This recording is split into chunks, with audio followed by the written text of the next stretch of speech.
மணிரத்னம் அவர்களின் தளபதி படத்தில் மம்பூட்டி அவர்களின் உதவியாளரில் ஒருவராக நாகேஷ் அவர்கள் வருவார்.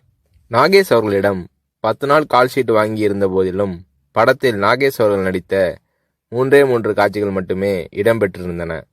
பிறகு ஒரு நாள் ரஜினி அவர்களை நாகேஷ் சந்தித்த போது, மணிரத்னம் என் கால்ஷீட்டை வீணாக்கிவிட்டார், இன்னும் சில காட்சிகளில் என்னை பயன்படுத்தியிருக்கலாம் என்று நாகேஷ் அவர்கள் தன்னுடைய ஆதங்கத்தை வெளிப்படுத்திய போது, ரஜினி அவர்கள் பதில் ஏதும் சொல்லாமல் புன்னகை புரிந்தார். அவ்வளவுதான். பின்னர் தான் நாகேஷ் அவர்களுக்கு ரஜினி அவர்களின் மௌனத்தின் அர்த்தம் புரிந்தது.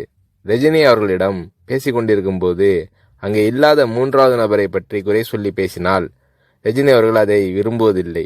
3வது மனிதரை பற்றி பேசுவதோ விமர்சிப்பதோ நாகரீகம் இல்லை என்பது ரஜினி அவர்களின் பாலிசி. இது நாகேஷ் அவர்களுக்கு தெரிய வந்தபோது ரஜினி அவர்கள் மீதான மதிப்பு நாகேஷ் அவர்களின் உள்ளத்தில் பல மடங்கானது.